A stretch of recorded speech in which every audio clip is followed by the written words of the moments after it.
आकाशवाणी भोपाल से प्रस्तुत हैं प्रादेशिक समाचार।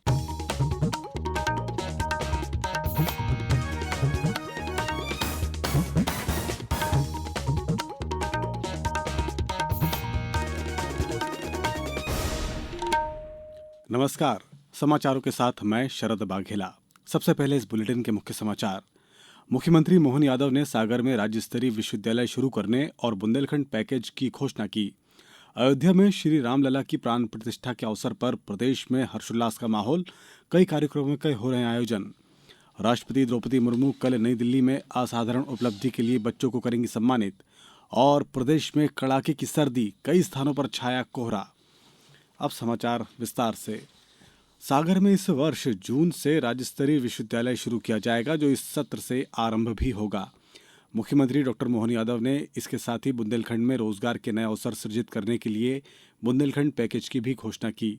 मुख्यमंत्री डॉक्टर यादव ने सागर जिले के लिए 62.03 करोड़ के विकास कार्यों का लोकार्पण और 10.94 करोड़ के निर्माण कार्यों के भूमि पूजन के अवसर पर यह घोषणा की।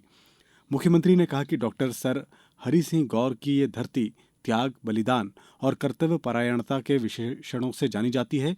डॉक्टर गौर ने सागर को विश्वविद्यालय के रूप में तब ऐसी सौगात दी थी जब इतना बड़ा शिक्षा का केंद्र बनाने की कल्पना भी नहीं की जा सकती थी। उन्होंने दीप प्रज्वलन कर अयोध्या के श्री राम मंदिर की प्रतिकृति की पूजा अर्चना और राम धुन के साथ जनमानस का आभार मानते हुए कार्यक्रम की शुरुआत की। मुख्यमंत्री डॉक्टर यादव ने विभिन्न योजनाओं में हितग्राहियों को हितलाभ भी वितरित किए। मुख्यमंत्री डॉक्टर मोहन यादव ने कहा कि 22 जनवरी को अयोध्या में श्री रामलला की प्राण प्रतिष्ठा होने जा रही है। यह अवसर हम सबके लिए दीपावली की तरह है। उन्होंने कहा कि दीपावली के 2 दिन पूर्व धनतेरस का त्यौहार मनाया जाता है। भोपाल में श्री राम मंदिर में धनतेरस का त्यौहार मनाकर भोपाल को अयोध्या से जोड़ दिया गया है। मुख्यमंत्री ने कहा कि हजारों वर्ष पुराना प्रतीक्षारत श्री राम मंदिर का निर्माण प्रधानमंत्री श्री मोदी ने साकार कर दिया है। डॉक्टर यादव आनंद नगर स्थित श्री राम मंदिर में आयोजित अखंड रामायण पाठ एवं भजन प्रतियोगिता के कार्यक्रम को संबोधित कर रहे थे। मुख्यमंत्री ने नवनिर्वाचित सत्संग भवन का भी लोकार्पण किया। उन्होंने कहा कि 17 लाख साल से सपना है कि सरकार राम राज्य से चलना चाहिए। भगवान श्री राम ने मर्यादा पुरुषोत्तम होकर दुनिया के लिए अनुपम उदाहरण प्रस्तुत किया। गरीब आदमी के जीवन में बदलाव हो, आत्मीयता के साथ रहे, ऊंच नीच भेदभाव से दूर रहें। श्री रामलला की 22 जनवरी को अयोध्या के भव्य मंदिर के गर्भगृह में प्राण प्रतिष्ठा होना अद्भुत होगा। अयोध्या में भगवान श्री राम की प्राण प्रतिष्ठा के अवसर पर राज्य में जगह जगह कार्यक्रम रखे गए हैं।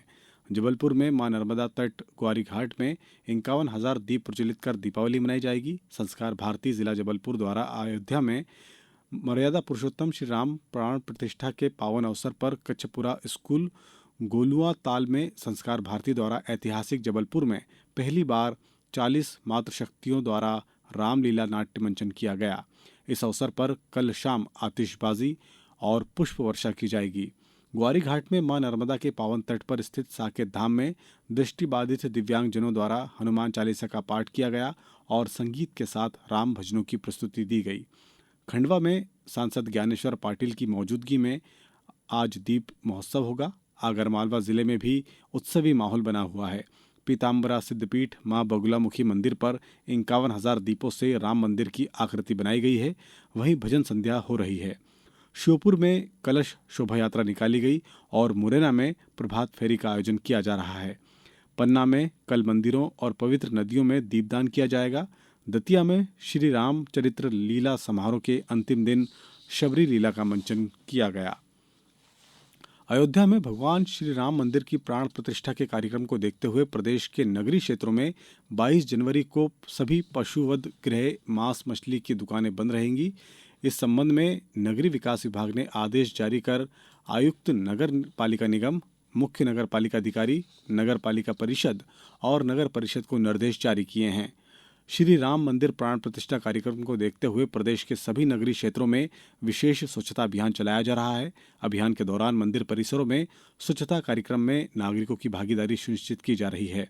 नगरीय विकास मंत्री कैलाश विजयवर्गीय ने स्वच्छता अभियान में स्थानीय जनप्रतिनिधियों के साथ नागरिकों की अधिक से अधिक भागीदारी सुनिश्चित करने के निर्देश स्थानीय निकायों के अधिकारियों को दिए हैं।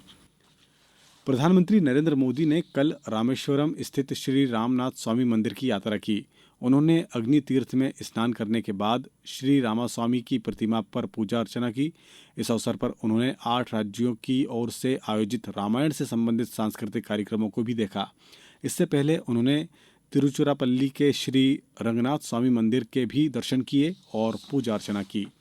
अब समाचारों में वक्त है एक ब्रेक का। ये समाचार आप आकाशवाणी भोपाल से सुन रहे हैं। हमारे समाचारों को अब आप कभी भी और कहीं भी अपनी सुविधा के अनुसार सुन सकते हैं। ये समाचार बुलेटिन यूट्यूब, ट्विटर और फेसबुक पर AIR न्यूज भोपाल पेज पर सुने जा सकते हैं। इसके अलावा आप हमारी वेबसाइट newsonair.com पर या AIR न्यूज ऐप पर भी समाचार सुन सकते हैं। ब्रेक के बाद समाचारों में एक बार फिर आपका स्वागत है। राष्ट्रपति द्रौपदी मुर्मू कल नई दिल्ली में असाधारण उपलब्धियों के लिए 19 बच्चों को प्रधानमंत्री राष्ट्रीय बाल पुरस्कार 2024 से सम्मानित करेंगी। ये पुरस्कार कला और संस्कृति, बहादुरी, नवाचार, सामाजिक सेवा और खेल के क्षेत्र में उत्कृष्ट उपलब्धियों के लिए 5 से 18 वर्ष की आयु के बच्चों को दिए जाते हैं। पुरस्कार पाने वालों में 2 आकांक्षी जिलों सहित 18 राज्यों और केंद्र शासित प्रदेशों से 9 लड़के और 10 लड़कियां हैं। राज्यपाल मंगूभाई पटेल ने जैव विविधता के महत्व, उपयोगिता और मानव की भूमिका के संबंध में बच्चों को संवेदनशील बनाने पर जोर देते हुए कहा कि उनके लिए अध्ययन, यात्राएं एवं अन्य जन जागृति के कार्यक्रम व्यापक स्तर पर किए जाएं। राज्यपाल श्री पटेल कल जैव विविधता बोर्ड और society for natural healers, conservators and tourism department द्वारा अल्पज्ञात जीव जंतु विविधता के प्रबंधन की चुनौतियों और संरक्षण के प्रयास पर सम्मेलन को संबोधित कर रहे थे।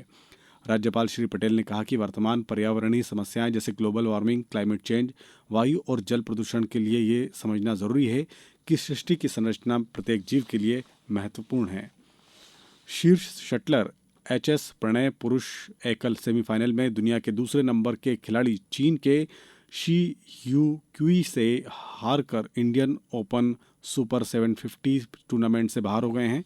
दूसरी ओर सात्विक साईराज रंकी रेड्डी और चिराग शेट्टी की पुरुष युगल जोड़ी ने मलेशियाई जोड़ी आरेनचिया और सो हुई यी को हराकर फाइनल में प्रवेश किया।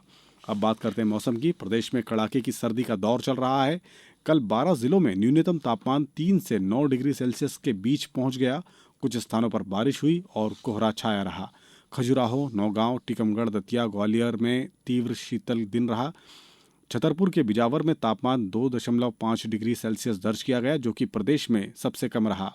मौसम विभाग के अनुसार उत्तरी हवाओं के चलते प्रदेश में अभी ठिठुरन बनी रहेगी। अब कुछ समाचार संक्षेप में। राज्यपाल मंगूभाई पटेल आज खंडवा जिले के ग्राम जामनी गुर्जर में आयोजित विकसित भारत संकल्प यात्रा कार्यक्रम में सहभागिता करेंगे। कार्यक्रम में शासकीय योजनाओं के पात्र हितग्राहियों को हितलाभ बांटे जाएंगे। कटनी में विकसित भारत संकल्प यात्रा का आयोजन जिले भर में किया जा रहा है। शनिवार को कटनी के 7 गांवों में विकसित भारत संकल्प यात्रा पहुंची। छतरपुर जिले में कल गर्भवती माता के परीक्षण के लिए निःशुल्क शिविर का आयोजन किया गया। और अंत में मुख्य समाचार एक बार फिर। मुख्यमंत्री मोहन यादव ने सागर जिले में राज्य स्तरीय विश्वविद्यालय शुरू करने और बुंदेलखंड पैकेज की घोषणा की। अयोध्या में श्री राम लला की प्राण प्रतिष्ठा के अवसर पर प्रदेश में भी हर्षोल्लास का माहौल, कई कार्यक्रमों का हो रहा है आयोजन। राष्ट्रपति द्रौपदी मुर्मू कल नई दिल्ली में असाधारण उपलब्धि के लिए बच्चों को करेंगी सम्मानित। और प्रदेश में कड़ाके की सर्दी का दौर जारी, कई स्थानों पर छाया कोहरा। इस बुलेटिन में बस इतना ही। दीजिए अनुमति। नमस्कार।